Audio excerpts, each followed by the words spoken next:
And I'll tell you a little bit just about the purpose of SpaceX. It's like we want to make Star Trek real. Okay?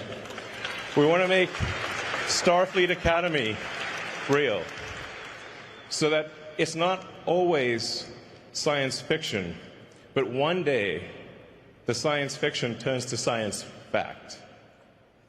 And we have spaceships going through space, big spaceships, with people going to other planets, going to the moon, and ultimately going beyond our star system to other star systems, where we may meet aliens or discover long-dead alien civilizations. I don't know, but we want to go, and we want to see what's happening, and we want to have epic, futuristic spaceships with lots of people in them, traveling to places we've never been to before.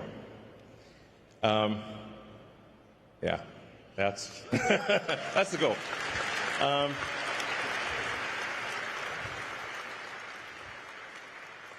And that's what I think the public thinks of when they think of Space Force.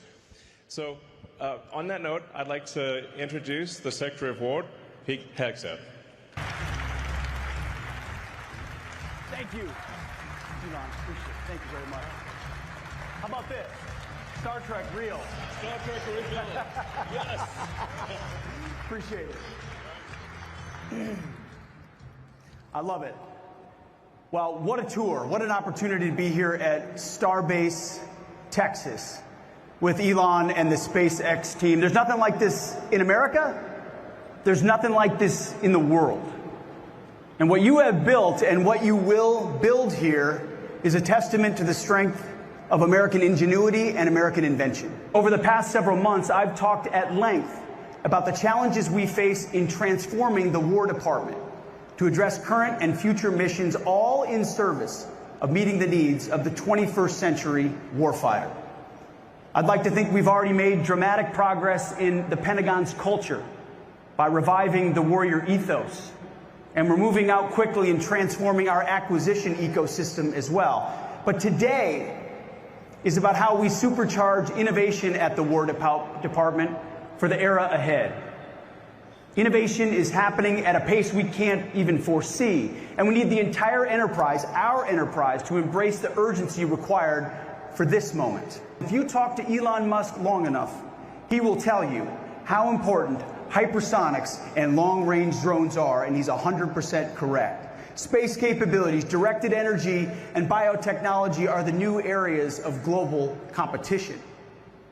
The challenge is that our legacy approach to technological development assumes that technology moves in a predictable, linear conveyor belt from lab to design to development to prototype to test and qualify to program of record, and can only be provided by a handful of companies that have consolidated dramatically.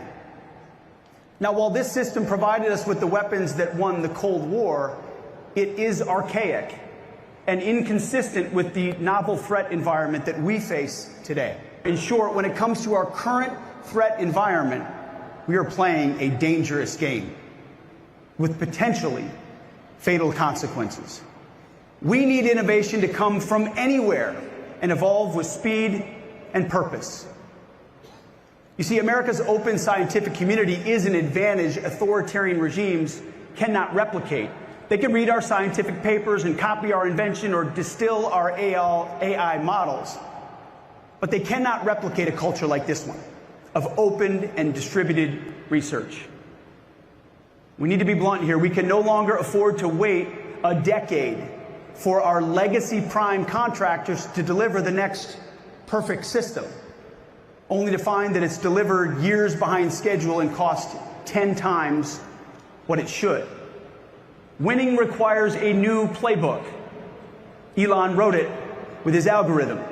Question every requirement, delete the dumb ones, and accelerate like hell. This is about building an innovation pipeline that cuts through the overgrown bureaucratic underbrush and clears away the debris, Elon style, preferably with a chainsaw, and to do so at speed and urgency that meets the moment. As I've said repeatedly to every audience, the President of the United States and I have the backs of our warfighters who have to make split-second life and death decisions on the battlefield. And I want this audience to know that we also have the backs of innovators who share that very same urgency. And I demand, and we demand, that we arm our warfighters with overwhelming and lethal technology right now, not a decade from now. In modern warfare, the fastest innovator and iterator will be the winner. And no one can out-innovate an American entrepreneur who has been liberated from the constraints of stifling bureaucracy. That old era ends today. We are done running a peacetime science fair while our potential adversaries are running a wartime arms race. Right now, from garage startups to factory floors to boardrooms across our nation, the question of how to harness innovation coming out of America's AI ecosystem is front and center, and rightfully so, because it has the potential to disrupt and transform every area of human endeavor. The same is true in the Department of War. President Trump's AI executive order spells out our approach succinctly. It is the policy of the United States to sustain and enhance America's global AI dominance in defense of human flourishing, economic competitiveness, and national security. That, ladies and gentlemen, is the War Department's mission. We must ensure that America's military AI dominance so that no adversary can exploit that same technology to hold our national security interests or our citizens at risk. America first in every domain. We will invest heavily in expanding our access to AI compute from data centers to the tactical edge, and will tap into hundreds of billions of dollars in private capital flowing into American AI. President Trump's executive order has directed us to build data centers on military land and to work with the Department of Energy to ensure that we dramatically increase the number and breadth of resources needed to power this computing infrastructure. One system, one purpose, speed to the fight. We are preparing to win the future because we know, and you know, for the free world, for the West, the stakes could not be higher. Before this administration, our adversaries may have thought they finally broke American power. They're wrong. They do not have our entrepreneurs. They do not have our capital markets.